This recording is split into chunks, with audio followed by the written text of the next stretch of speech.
चलो the new topic start करेंगे आज। 7 unit 1 preparation of financial statement. चलो अब ये मुझे बताओ थोड़ा डिटेल, फाइनेंशियल स्टेटमेंट मतलब क्या? Trading, PNL, balance sheet, cash flow, correct है ना? उसके अंदर अपन क्या क्या बनाते हैं तो वो तुम्हें आंसर लिखना है। Trading, PNL, balance sheet, cash flow statement और notes to accounts. Notes to accounts भी उसका क्या होता है, पार्ट होता है, ठीक है। अच्छा देखो, हम लोग ने बहुत सारे डिफरेंट डिफरेंट वेज देखे, जैसे प्रोपराइटर। प्रोपराइटर के अंदर कौन सी बैलेंस शीट बनती है बताओ? पीएनएल और बैलेंस शीट कौन से टाइप की बनती है अभी भी? T format. टी फॉर्मेट बनती है, करेक्ट, क्योंकि उनको कंपनीज एक्ट एप्लीकेबल नहीं है, करेक्ट। लेकिन जो कंपनी है, प्राइवेट लिमिटेड कंपनी है ना, उनके लिए कौन सा हमें फॉलो करना पड़ेगा बताओ? उनके लिए कौन सा है? Vertical, part one of schedule 3 और पार्ट 2 ऑफ शेड्यूल 3। तो अब उसके अंदर देखो, कोई भी चीज अगर कोई एक्ट में आ गया या शेड्यूल में आ गया, फॉर एग्जांपल तुमने प्रोपराइटर की बैलेंस शीट बनाई है ना, तो कभी तुम गुडविल ऊपर लिख रहे हो, कभी कैश लिख रहे हो, कभी बिल्डिंग लिख रहे हो, तो कोई सीक्वेंस था क्या? कोई पूछते थे वहां पे? नहीं। हम लोग ऊपर नीचे कैसे भी हम लोग लिख सकते थे। लेकिन जब मैं कंपनीज की कोई बैलेंस शीट बनाऊंगा, कंपनी की अगर मैं बैलेंस शीट बनाऊंगा, तो बताओ वहां पे क्या होगा? मुझे एज पर फॉर्मेट लिखना पड़ेगा। As per format, as per sequence जो फॉलो किया है वो मुझे सेम क्या करना पड़ेगा, लिखना पड़ेगा। करेक्ट है? ठीक है। तो अब मुझे बताओ, कंपनी को डिफाइन करो। What is company? Company is an artificial person created by law.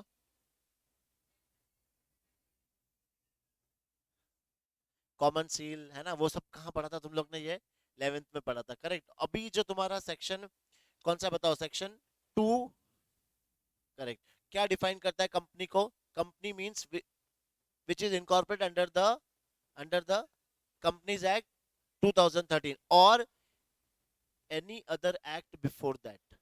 पहले कौन सा एक्ट था? 56 था, करेक्ट। तो बहुत सिंपल सा डेफिनेशन है, मैं लिखते जाता हूँ, तुम लोग भी लिख लेना।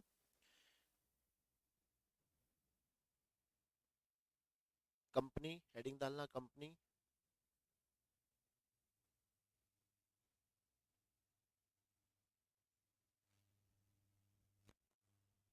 As per 220 of the companies act 2013,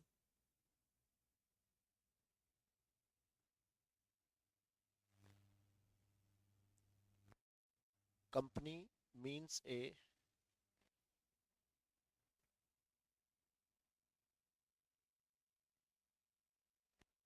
incorporated under the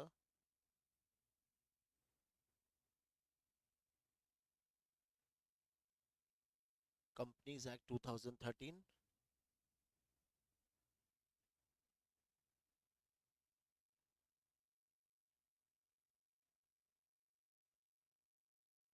or under any previous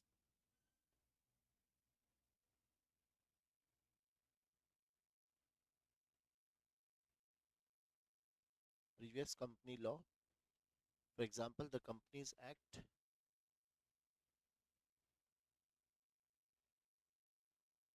1956.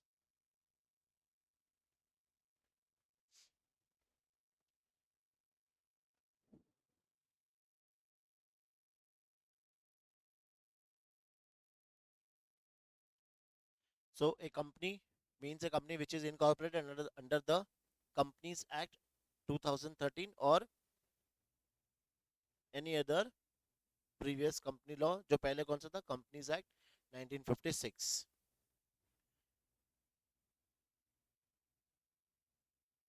अब बताओ नेक्स्ट, टाइप्स ऑफ कंपनीज। कितनी कंपनीज के बारे में तुम्हें नॉलेज है अभी, याद एकदम अच्छे से? Public company, private company, 1% company. Small company क्या होता है बताना जरा? टर्नओवर, ठीक है। और हाँ, निधि कंपनी और गवर्नमेंट कंपनी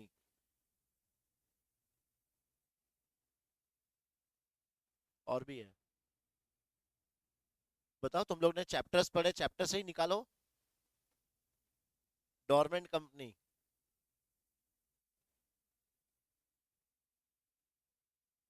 हम्म। तुम लोग ने अभी चैप्टर्स में पढ़े ना भाई। तुम लोग ने एक चैप्टर पढ़ा था तुम लोग ने, सब्सिडरी, होल्डिंग, तो वो भी सब नाम आ जाएंगे, होल्डिंग कंपनी, सब्सिडरी कंपनी। समझ में आ रहा है? चलो अब लिखते हैं इसके बारे में। देखो तुम्हें कौन सी याद है। सबसे फर्स्ट लिखो तुम लोग इसमें नाम, company limited by guarantee. Company limited by guarantee.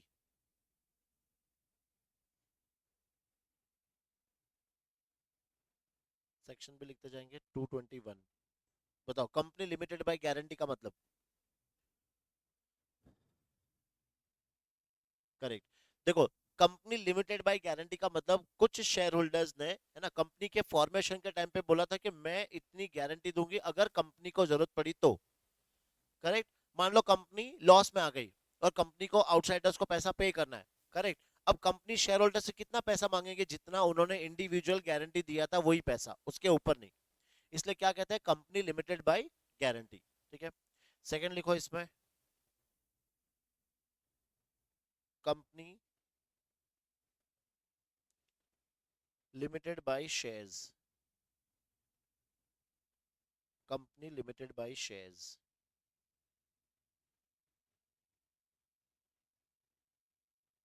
Company limited by shares. बताओ इसका मतलब। हाँ, जितना शेयर्स का अनपेड अमाउंट है शेयर होल्डर्स की, वही लाइबिलिटी है, बस उसके ऊपर कंपनी उनसे नहीं मांग सकती। फॉर एग्जांपल, एक शेयर होल्डर के पास समझो 5000 शेयर्स है। एक शेयर होल्डर के पास 5000 शेयर्स है। करेक्ट। एक शेयर है समझो 20 रुपए का, लेकिन उसने कंपनी को 12 रुपए पे कर दिए है। 20 में से 12 उसने पे कर दिए हैं, तो कितना नहीं पे किया है, 8 रुपया। तो 5000 इंटू 8, 40,000। तो उसकी लाइबिलिटी मैक्सिमम कितनी होगी, 40,000। उसके ऊपर कंपनी उससे पैसा नहीं मांग सकती है। समझ में आई है? तो company limited by shares. Third लिखो इसमें,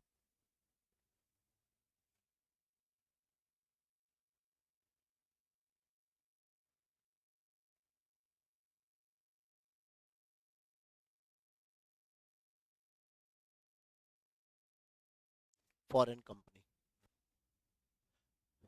बताओ, डिफाइन करो, बहुत इजी है। Outside India, A company which is incorporated outside India but doing business in India. तो उसका रजिस्ट्रेशन कहाँ हुआ होगा, आउटसाइड इंडिया में। इंडिया में खाली क्या उसका प्लेस ऑफ बिजनेस है, यहाँ से वो क्या कर रही है, बिजनेस कर रही है। तो उसको हम लोग कौन सी कंपनी बोलेंगे, फॉरेन कंपनी। फॉरेन कंपनी क्यों, बिकॉज जस्ट उसका जो रजिस्टर्ड ऑफिस है वो कहाँ पर है, तो आउटसाइड इंडिया है, इसलिए वो कौन सी कंपनी आ जाएगी, फॉरेन कंपनी। नेक्स्ट लिखना, गवर्नमेंट कंपनी।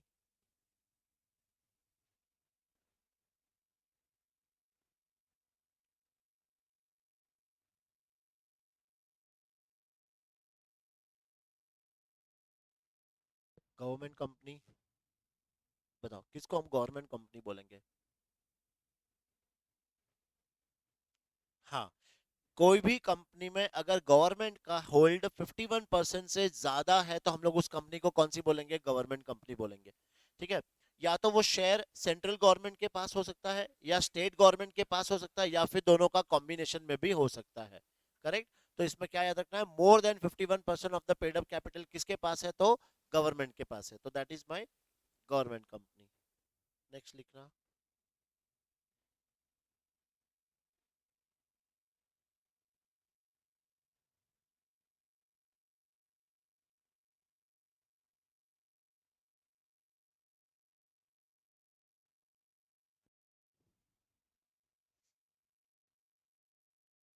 1% कंपनी बोले तो, ओनली बाय वन पर्सन। यहाँ पे डायरेक्टर कौन है, वो अकेला खुद ही है। करेक्ट। मतलब ये क्या था, प्रोपराइटर था पहले, उस प्रोपराइटर ने उसने क्या कर दिया, प्राइवेट कंपनी में कन्वर्ट कर लिया बस। करेक्ट। तो हो जाएगा वो 1% कंपनी। नेक्स्ट लिखना, प्राइवेट कंपनी।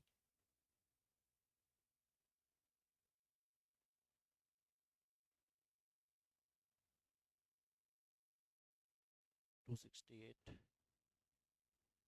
बताओ प्राइवेट कंपनी को हम लोग कैसे डिनोट करते हैं? हाँ, सबसे पहले इसके नाम के आगे क्या लग जाएगा? पीवीटी एलटीडी, मतलब प्राइवेट लिमिटेड, उसको नाम के आगे वर्ड लगाना कंपलसरी है। और मिनिमम नंबर ऑफ डायरेक्टर्स, मतलब मेंबर्स कितने होने चाहिए इसमें? दो। और मैक्सिमम 200। मिनिमम दो चाहिए और मैक्सिमम कितना चाहिए? 200। इसकी पेड अप कैपिटल कितनी होनी चाहिए? एटलीस्ट 1 लाख, याद रखना। तो प्राइवेट कंपनी के लिए मिनिमम दो, मैक्सिमम 200। पेड अप कैपिटल कितनी होनी चाहिए? 1 लाख। और इसके नाम के आगे क्या लगना चाहिए? Private limited. ठीक है। ये अपने शेयर्स आउटसाइडर्स को ट्रांसफर नहीं कर सकते। करेक्ट। ये अपने आपस में ही क्या कर सकते हैं? पैसा इनको रेज करना, ये बाहर वालों से पैसा रेज नहीं कर सकते। नेक्स्ट लिखना पब्लिक कंपनी।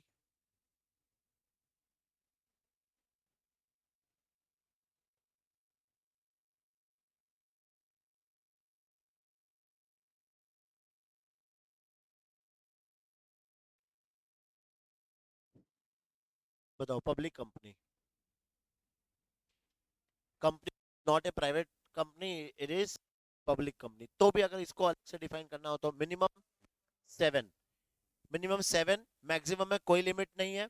इसका पेड अप कैपिटल कितना होना चाहिए? 5 लाख। इसका पेड अप कैपिटल 5 लाख, और इसको अपने नाम के आगे एलटीडी वर्ड यूज करना है, खाली लिमिटेड। यही डिस्टिंग्विश होगा प्राइवेट और पब्लिक। और ये अपने शेयर्स के कहां से ले सकती है? पब्लिक को इशू कर सकती है। करेक्ट। पब्लिक कंपनी के बाद लिखना स्मॉल कंपनी।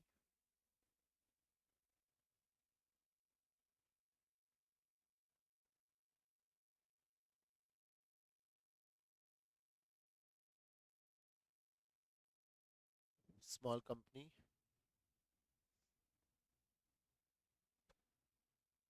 बताओ स्मॉल कंपनी के लिए क्या याद रखना है?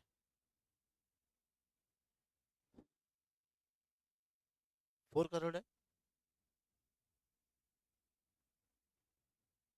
करेक्ट। टर्नओवर कितना है? और पेड अप कैपिटल 4 करोड़। ठीक है। एक बार फिर भी इसका देख लेना। नेक्स्ट स्मॉल कंपनी के बाद अनलिमिटेड कंपनी। क्या ये कॉन्सेप्ट अभी अपने इंडिया में है? बताओ, नाम से मालूम पड़ रहा है अनलिमिटेड कंपनी का मतलब क्या? जिसकी लाइबिलिटी क्या होगी? अनलिमिटेड होगी। ठीक है।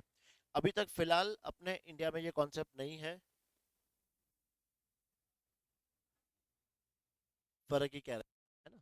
बस वही है कि लाइबिलिटी इसमें भी अनलिमिटेड है, पार्टनरशिप में भी अनलिमिटेड है, तो अभी तक ये आया नहीं है कॉन्सेप्ट। नेक्स्ट ये इजी है, होल्डिंग कंपनी।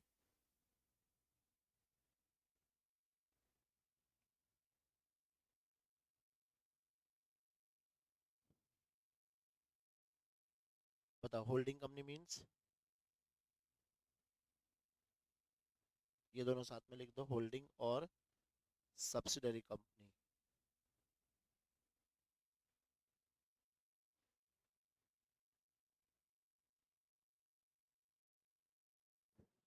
बताओ, इसका तो हम लोग ने डिटेल में पढ़ा था ना एक चैप्टर में। तो कौन सी होल्डिंग कंपनी होती है, कौन सी सब्सिडरी कंपनी?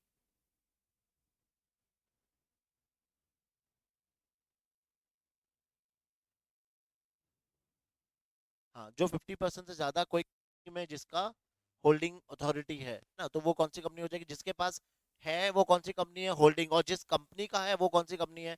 Subsidiary company. ठीक है। कहाँ चले गया था?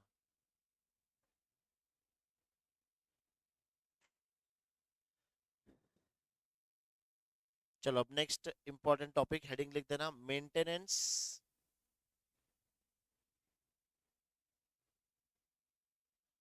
ऑफ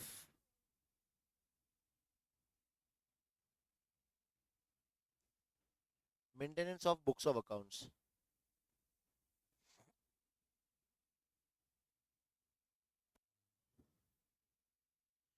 नहीं, स्टार्टिंग स्टार्टिंग थोड़ी सी थ्योरी है, फिर उसके बाद तुम्हें वही जो बैलेंस शीट पीएनएल प्रिपेयर करने हैं, और डिविडेंड से रिलेटेड कुछ क्वेश्चंस आते हैं।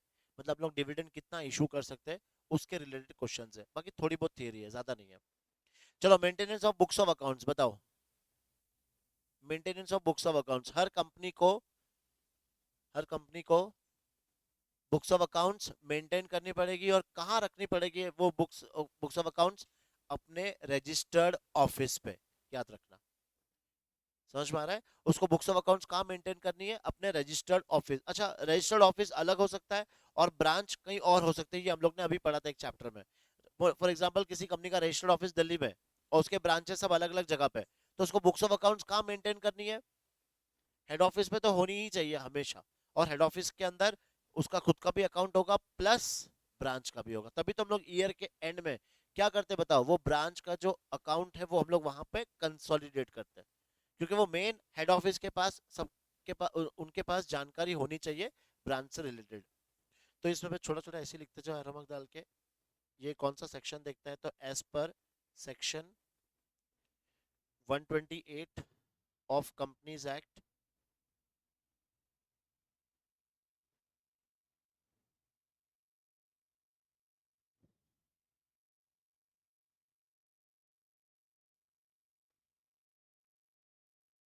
Keep his books of accounts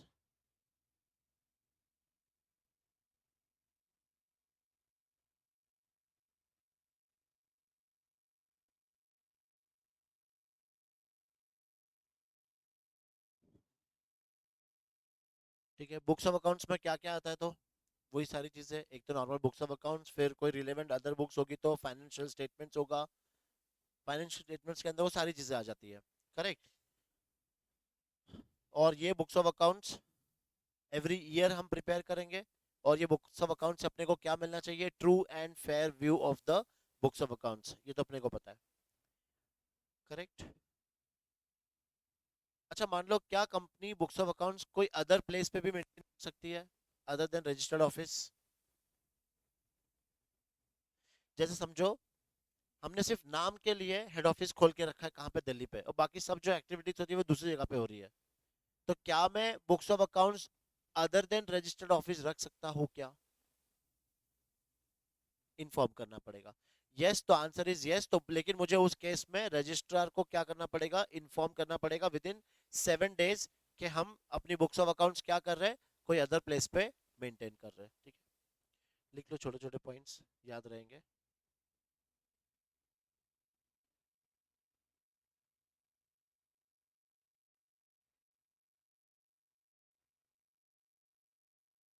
If books of accounts are maintained at place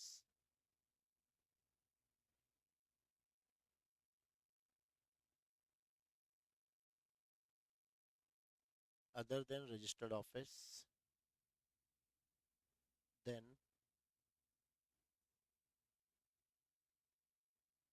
company has to inform registrar within 7 days of this decision.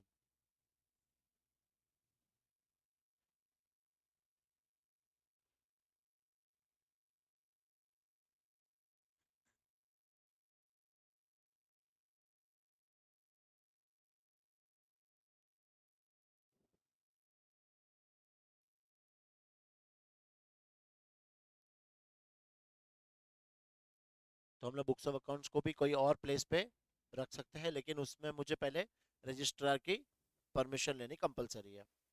अच्छा, फिर ये बताओ अगर हमारी ब्रांच आउटसाइड इंडिया है तो?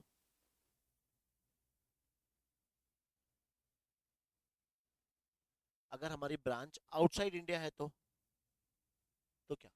कुछ नहीं। पढ़ा ना अभी हम लोगों ने, ब्रांच वहां पे रखनी है, और ईयर के एंड में हम ब्रांच के अकाउंट्स क्या करेंगे? अपने पास मंगवा लेंगे, और उसकी कॉपी अपने पास एक होनी चाहिए। करेक्ट। अच्छा, फिर ये बताओ कि कितने साल तक हमें अपने फाइनेंशियल्स रिकॉर्ड संभाल के रखने पड़ते हैं? 8 साल, ये तुम लोग को पता है ना? 8 साल। और अगर यही चीज समझो, हम लोग पहले तो था क्या, हार्ड कॉपी पे मेंटेन करते थे, याद है? हम लोग जब बुक्स में लिखते थे तो वो बुक्स हमें संभाल के रखनी होती थी। बहुत सारे कंपनीज में आज भी होंगे जहाँ से पुराने जो रिकॉर्ड्स है वो हार्ड कॉपी थे, वो रख रखे, संभाल के रख रखे हैं। जहाँ पे अभी हम लोग कौन सा मेथड फॉलो कर रहे हैं? डिजिटल। उस केस में क्या होगा? सॉफ्टवेयर में होना चाहिए, तो उस सॉफ्टवेयर का बैकअप भी तुम्हारे पास होना चाहिए। यूं नहीं बोल सकते हो कि तुम देखो ये 6 साल पुराना रिकॉर्ड था, उड़ गया, तो तुम्हारा फॉल्ट हो जाएगा वहां पे, है ना। इनकम टैक्स वाले कभी भी तुम्हें पिछले 8 साल का डेटा लेके तुम्हें बुला सकते हैं, अगर उनको लगा कि नहीं पिछले इन्होंने 8 साल में कुछ मिस्टेक करी है, तुम्हारा 8 साल का डेटा वो लोग क्या कर सकते हैं, चेक कर सकते हैं, और उसकी कॉपी तुम्हारे पास होनी चाहिए। तो पैसे खिलाने में पेनल्टी तो लगाएंगे ही लगाएंगे वो लोग, फिर सेटलमेंट होता है बाद में।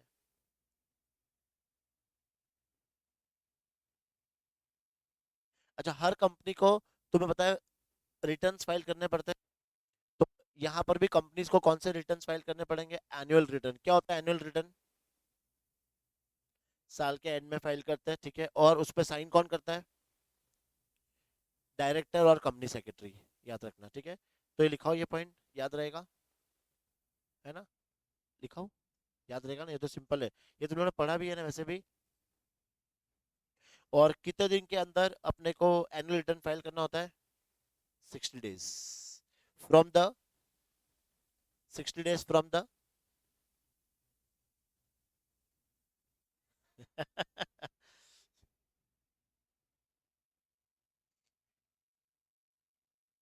बस यहाँ मार खा जाओगे ना फिर तुम लोग। एजीएम, एजीएम के 60 दिन के अंदर अंदर अपने को एनुअल रिपोर्ट फाइल करनी होती है रजिस्ट्रार के पास।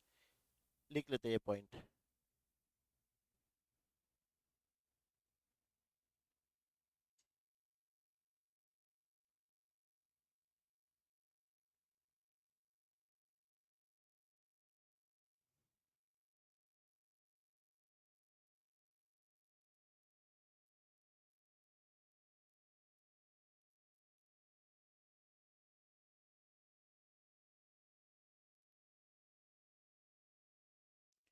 Annual return should be filed with the registrar with in 60 days from the AGM.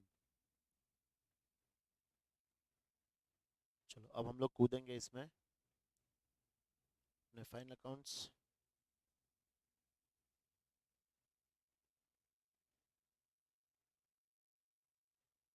Final accounts में क्या क्या इंक्लूड है, तो ये आता है हमें बैलेंस शीट, ये हम बनाएंगे part 1 of schedule,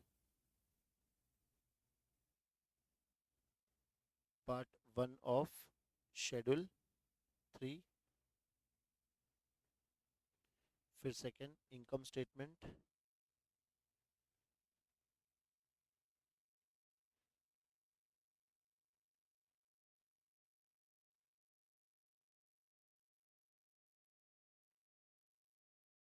part 2 of schedule 3। फिर कैश फ्लो स्टेटमेंट, फिर एक नया चीज, statement of changes in equity, statement of changes in equity, और फिफ्थ नोट्स टू अकाउंट्स।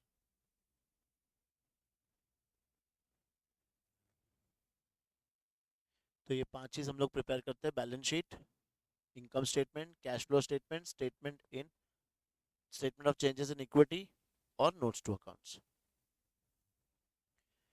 चलो अब एक एक हम लोग पढ़ते जाएंगे। सबसे पहले बैलेंस शीट।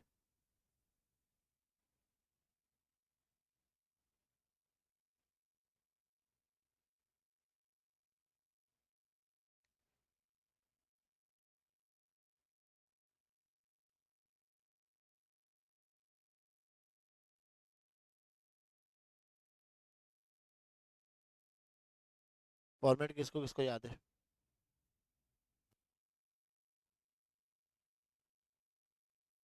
रुको अपन याद भी करते जाएंगे साथ साथ में और फिर लिखते जाएंगे, ठीक है, क्योंकि इसमें अब, हाँ, ऊपर करूँ, क्योंकि इसमें बैलेंस शीट का फॉर्मेट लिखना बहुत मतलब याद होना बहुत जरूरी है, क्योंकि क्वेश्चंस भी आएंगे वैसे हमें, तो फॉर्मेट याद होना जरूरी है। चलो पहले फॉर्मेट बना लो सब लोग।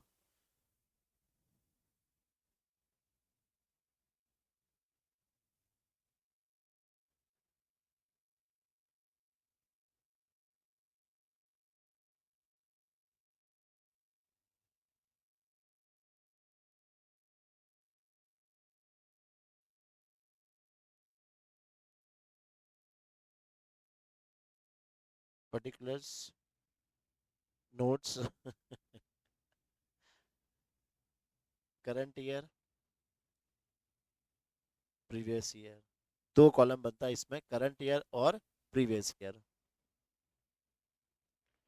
बताओ, जब हम लोग प्रोपराइटर का बनाते थे और पार्टनरशिप का बनाते थे तो प्रीवियस ईयर उसमें लिखते थे क्या? नहीं, कंपलसरी नहीं था, लेकिन इसमें कंपनीज में हमें प्रीवियस ईयर की बैलेंस शीट भी शो करनी कंपलसरी है।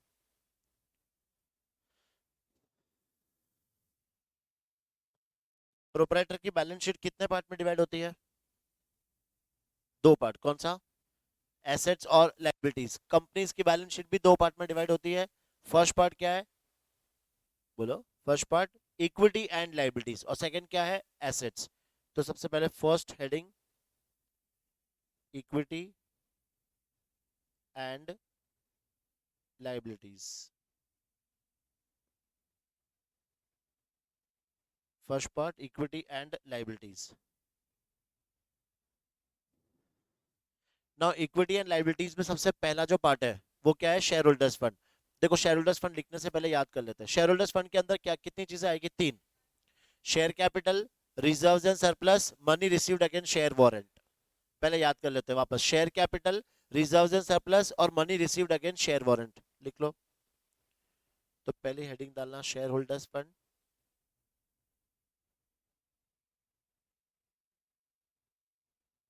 शेयर होल्डर्स फंड के अंदर share capital, B reserves and surplus,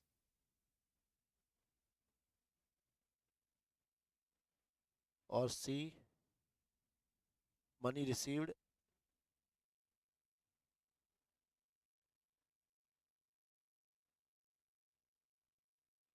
against share warrant. Money received against share warrant. ठीक है, अगर इसमें मुझे शेड्यूल बनाना पड़ गया किसी का, तो इसमें शेयर कैपिटल का बनता है और रिजर्व्स एंड सरप्लस का बनता है। Money received against share warrant का नोट्स टू अकाउंट्स की नॉर्मली जरूरत नहीं है ना? क्वेश्चन में आता भी नहीं वैसे ना। इसका सेकंड मेन हेडिंग बताओ। हाँ, share application money pending allotment. होता क्या, नाम से बताओ। Share application money pending allotment मतलब, हाँ मतलब मेरे पास शेयर एप्लीकेशन का पैसा आ गया है पर अभी तक मैंने उनको शेयर्स अलॉट नहीं किया है। तो कंपनीज एक्ट क्या कहता है? इसका पैसा तुम्हें अलग से शो करना पड़ेगा, तुम्हारे शेयर कैपिटल में ऐड नहीं होगा। ठीक है, क्योंकि ये पैसा तुम्हें वापस रिटर्न करना पड़ सकता है। तो हाँ बता दो, दो मिनट लिख लो एक बार। ये share application, share application money pending allotment. हाँ, पहले लिख लो ये share application money pending allotment.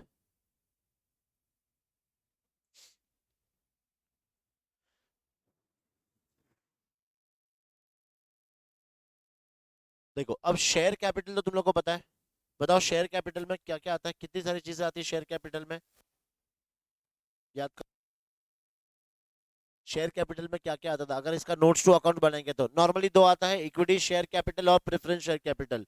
ठीक है, अब शेयर कैपिटल का अगर मैं नोट्स टू अकाउंट्स बनाता हूं तो उसमें सबसे पहले मैं क्या लिखता हूँ? Authorised capital. ऑथोराइज्ड कैपिटल के बाद में क्या लिखता हूँ? Issued capital. इशूड कैपिटल के बाद क्या लिखता हूँ? तो सब्सक्राइब्ड कैपिटल। और सब्सक्राइब कैपिटल के अंदर subscribed and fully paid up और subscribe but not fully paid up, ये हमारा फॉर्मेट। करेक्ट। और शेयर कैपिटल के अंदर कितने टाइप के शेयर्स है? वही इक्विटी शेयर कैपिटल और दूसरा कौन सा है? Preference share capital. Now what do you mean by reserves and surplus? बताओ। जनरल रिजर्व, सिक्योरिटी प्रीमियम और workman compensation reserve, investment fluctuation reserve, revaluation reserve, statutory reserves, investment fluctuation reserve, जितने भी type के रिजर्व वो सब किस में चले जाएंगे? रिजर्व्स एंड सरप्लस में। ठीक है, प्रॉफिट एंड लॉस का क्रेडिट बैलेंस भी इसी में आता है और प्रॉफिट एंड लॉस का डेबिट बैलेंस भी इसी में आता है। ये इंपॉर्टेंट है। प्रॉफिट एंड लॉस का डेबिट बैलेंस का मतलब क्या? लॉस। तो हमें क्या करना होता है? जैसे मेरे पास जितने भी रिजर्व्स है उसमें से डेबिट बैलेंस हम लोग क्या करेंगे? माइनस करेंगे। अगर रिजर्व एंड सरप्लस का आंसर माइनस में आ जाता है तो भी हमें लिखना वहीं पर है, माइनस में शो करके लिखना है। ये याद रखना। ऐसे नहीं कि माइनस में आया तो उसको कहाँ उठा के लिख दो, एसेट साइड नॉट अलाउड। समझ में आया? लेकिन याद करो प्रोपराइटर की बैलेंस शीट में हम लोग पीएनएल डेबिट बैलेंस कहाँ लिखते थे, एसेट साइड में लिखते थे। याद आ रहा है? पीएनएल का डेबिट बैलेंस हमेशा कहाँ होता था, एसेट साइड में होता था। पर यहाँ पे याद रखना, अगर डेबिट बैलेंस होगा तो वो हमें रिजर्व सरप्लस में मर्ज करके लिखना है। ठीक है। हाँ, अब आता है money received against share warrant. ये क्या होता है? शेयर वारंट क्या होता है? याद रखना, शेयर वारंट क्या है, एक बियरर डॉक्यूमेंट है। बियरर डॉक्यूमेंट किसको बोलते हैं? ट्रांसफर इजीली हो सकता है। बियरर डॉक्यूमेंट का मतलब क्या होता है, ट्रांसफर इजीली हो सकता है, मतलब उसमें किसी का नाम नहीं लिखा होता है। और शेयर कैपिटल, जो हम लोग जिसको शेयर इशू करते हैं, तो तभी तो हम लोग क्या देते हैं उसको, शेयर सर्टिफिकेट देते हैं ना। शेयर सर्टिफिकेट के अंदर उसका नाम आता है, लेकिन शेयर वारंट में उसका नाम नहीं आता। वो कौन सा डॉक्यूमेंट होता है, एक बेयरर डॉक्यूमेंट होता है, जो इजीली हम लोग एक दूसरे से क्या कर सकते हैं, ट्रांसफर कर सकते हैं। और ये टेम्पररी पीरियड के लिए इशू होता है, याद रखना। ठीक है, चलो अब थर्ड पार्ट बताओ क्या आएगा।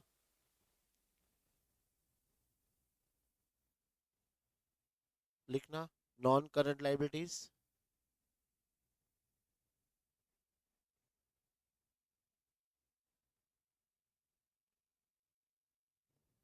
Non current liabilities, non current liabilities के अंदर चार चीजें हैं। ठीक है, देखो अब वो चार चीजें हम लोग, मैं थोड़ा सा कैसे याद कैसे करना है उसके हिसाब से लिख रहा हूं मैं।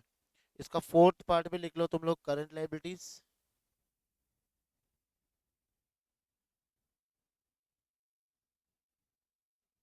है ना, दोनों ऐसे लिख दो, ऊपर का चार लाइन ऐसे छोड़ दो एबीसीडी, और नीचे भी ऐसे चार लाइन लिख के छोड़ दो एबीसीडी। अब मैं सिखाता हूँ याद कैसे करेंगे हम लोग और लिखना कैसे। पहले एबीसीडी एबीसीडी दोनों में लिख दो।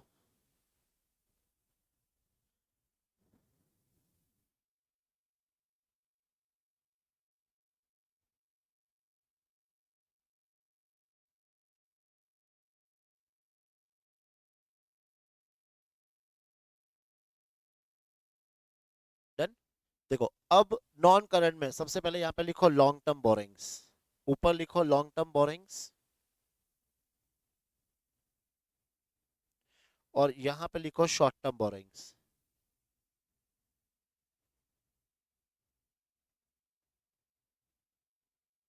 लॉन्ग टर्म बोरिंग्स, नीचे शॉर्ट टर्म बोरिंग्स। अच्छा बताओ, नॉन करंट लाइबिलिटीज का मतलब क्या होता है? Which are payable in more than one one year. और करंट लाइबिलिटीज का मतलब which are payable within one year. तो अब उसमें फर्स्ट क्या है, long term borrowings. Long term borrowings मतलब जो लोन मैंने लिया है फॉर लॉन्ग टर्म पर्पस, मतलब मोर देन वन ईयर। और शॉर्ट टर्म बोरिंग्स का मतलब क्या है, जो लोन मैंने लिया है विद इन वन ईयर। ठीक है, अब ऊपर सेकंड लिखना, deferred tax liability.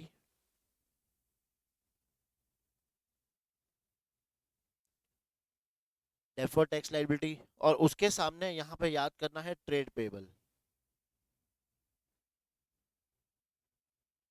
Deferred tax liability, और नीचे याद रखना है अपने को ट्रेड पेबल। ठीक है, ऊपर याद रखना है other long term liabilities, other long term liabilities, और इसमें याद रखना है अदर करंट लाइबिलिटीज।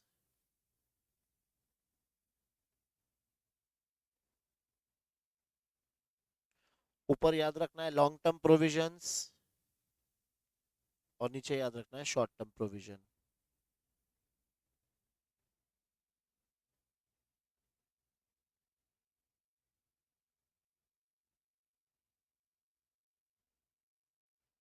और फिर ये टोटल, ये हमारा फर्स्ट पार्ट खत्म होता है।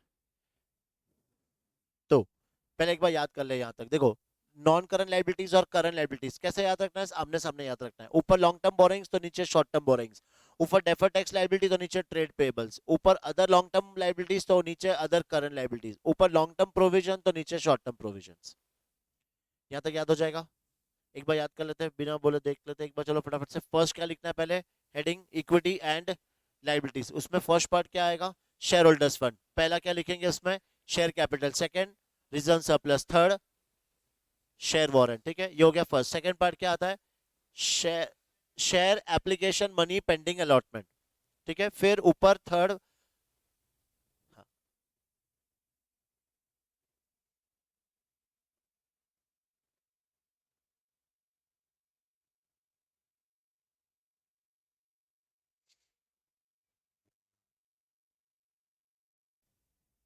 हाँ हम लोग याद कर रहे थे, बताओ। Non current liabilities, non current liabilities और current liabilities. Non current liabilities में long term borrowings, short term borrowings. ऊपर क्या याद रखना है, डेफर्ड टैक्स लाइबिलिटी, नीचे क्या याद रखना है, ट्रेड पेबल्स।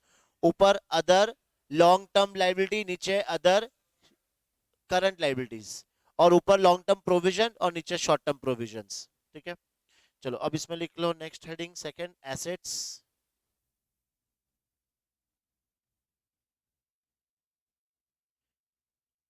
एसेट्स में कितनी चीज आएगी बताओ, दो।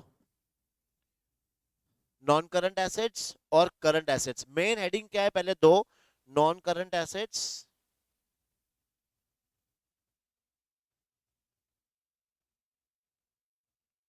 Non current assets and current assets.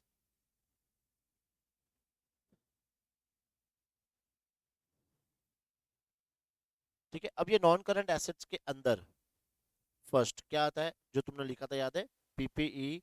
PP मतलब property plant and equipment. Second क्या आता है, इंटेंजिबल एसेट्स, इंटेंजिबल एसेट्स। इसमें थर्ड लिखना capital work in progress, capital work in progress. Fourth लिखना इंटेंजिबल एसेट्स अंडर डेवलपमेंट।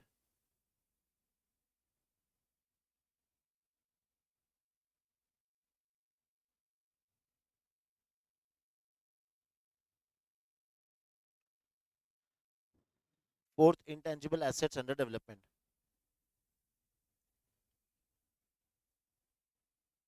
हाँ, एक का फर्स्ट सेकंड थर्ड फोर्थ। देखो याद कर लेते पहले। सी पहले ये जो पी लिखा था ना, ये पहले होता था टेंजिबल एसेट्स। इसको चेंज करके क्या लिख दिया, PP, property plant and equipment. ठीक है, इसमें मेरे सब कौन से एसेट्स आएंगे बताओ, land, building, plant and machinery, furniture, fixtures, वो सब चलेगा मेरे पीपीई में। इंटेंजिबल एसेट्स में क्या क्या आएंगे, तो गुडविल, कॉपीराइट्स, पेटेंट्स, ट्रेडमार्क्स, वो सब आज सॉफ्टवेयर, वो सब आ गए मेरे किसमें, इंटेंजिबल एसेट्स में। कैपिटल वर्क इन प्रोग्रेस क्या होता है, जो बिल्डिंग, मतलब मेरे बिल्डिंग का काम चल रहा है, अभी तक कंप्लीट नहीं हुआ है, तो मैं उसको बिल्डिंग बोल सकता हूँ क्या, नहीं। वो मेरी बिल्डिंग अभी बन रही है, इसलिए कैपिटल वर्क इन प्रोग्रेस।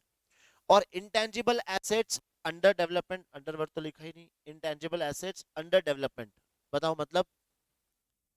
नहीं, इंटेंजिबल एसेट्स, फॉर एग्जांपल तू अपनी कंपनी का एक सॉफ्टवेयर बना रहा है, लेकिन अभी तक सॉफ्टवेयर बना नहीं है, उसके ऊपर तू प्रोग्रेस कुछ तो कुछ तरक्की कर रहा है, मतलब काम चल रहा है अभी तक तेरा, तो वो क्या हो जाएगा, इंटेंजिबल एसेट्स अंडर डेवलपमेंट।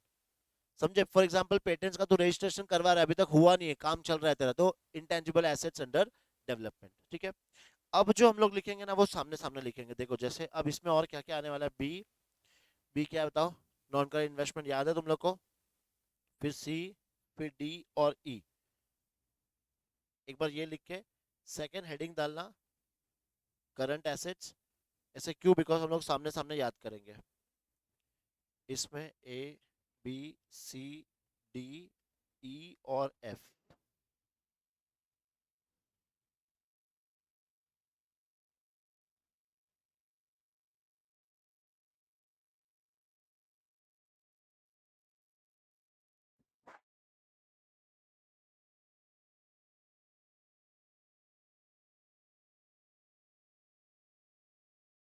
करें, देखो साथ साथ में याद करते हैं कि पहले जो फर्स्ट है वो क्या था, नॉन करंट एसेट्स में वो चारों अपन ने याद कर लिया, PP, intangible assets, capital work in progress और इंटेंजिबल एसेट्स अंडर डेवलपमेंट।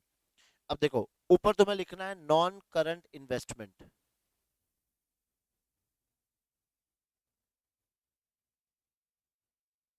ऊपर क्या आएगा, नॉन करंट इन्वेस्टमेंट। तो इधर का ए पार्ट क्या आएगा, current investment.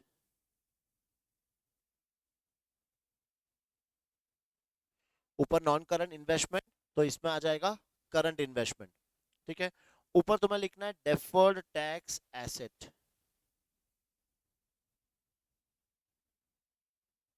Deferred tax assets. ठीक है, डेफर्ड टैक्स एसेट, तो नीचे तुम्हें लिखना है इसके सामने तीन चीजें। पहले लिख लो इन्वेंट्रीज, फिर लिख लो ट्रेड रिसीवेबल, फिर लिख लो कैश एंड कैश इक्विवेलेंट्स।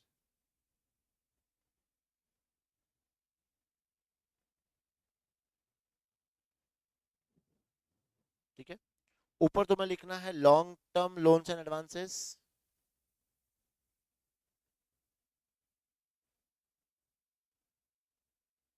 और नीचे लिखना है तुम्हें short term loans and advances.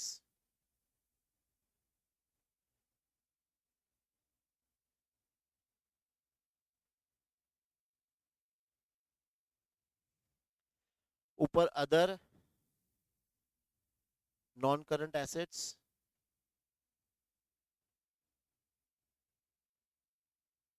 और नीचे अदर करंट एसेट्स।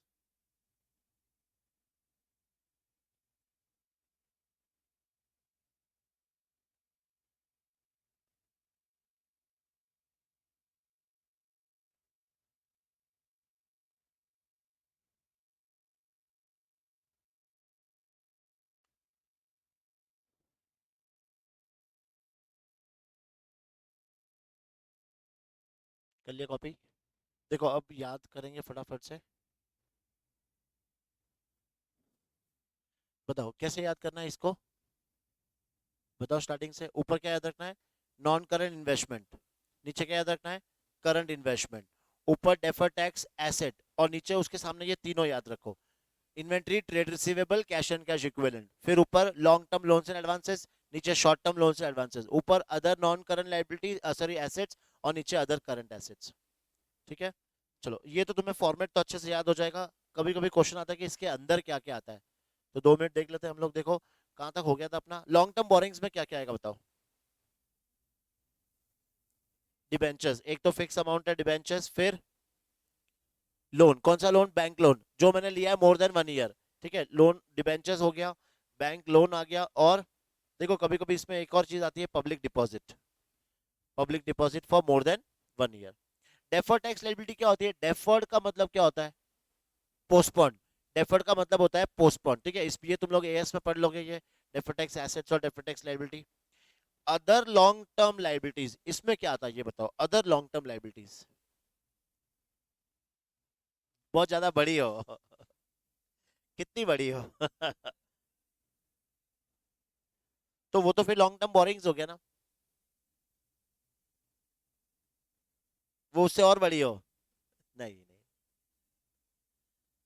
नहीं, डिविडेंड पेबल तो विद इन 1 ईयर हमको पे करना होता है। अदर्स क्या? वही तो बात देखो,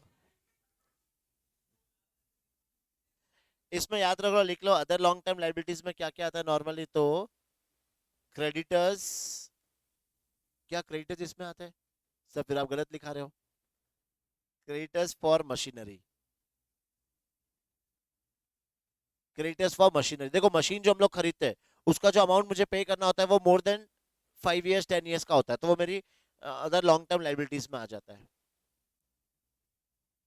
ठीक है, और इसमें वो भी लिख सकते हो तुम लोग, trade payable, payable with in या फिर मोर देन 12 मंथ्स, तो वो भी इसमें आ जाएगा। लॉन्ग टर्म प्रोविजन, किस चीज का हम लोग प्रोविजन करते हैं? वो भी लॉन्ग टर्म पर्पस के लिए।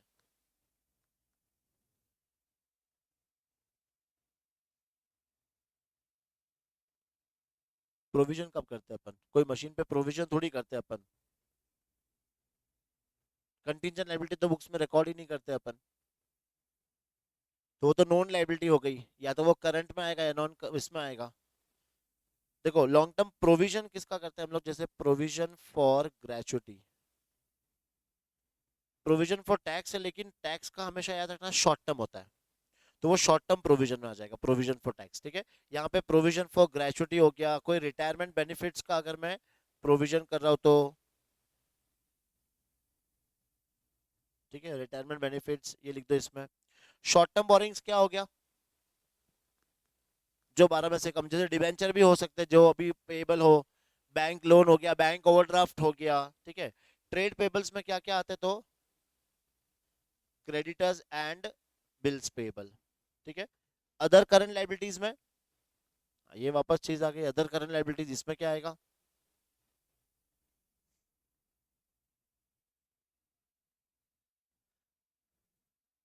जो बिजनेस के द्वारा की गई हो, जो बिजनेस के लिए नहीं की गई हो, तो वो तो मेरे लिए लाइबिलिटी है ही नहीं। तो बेटा ये तो लाइबिलिटी है ही नहीं ना, पहली बात। ये हिंदी का पेपर देके आए, इसके ऊपर असर हो गया हिंदी का। देखो इसमें लिख लो, इसमें क्या क्या आएगा, तो आउटस्टैंडिंग एक्सपेंसेस तुम्हारे, ठीक है,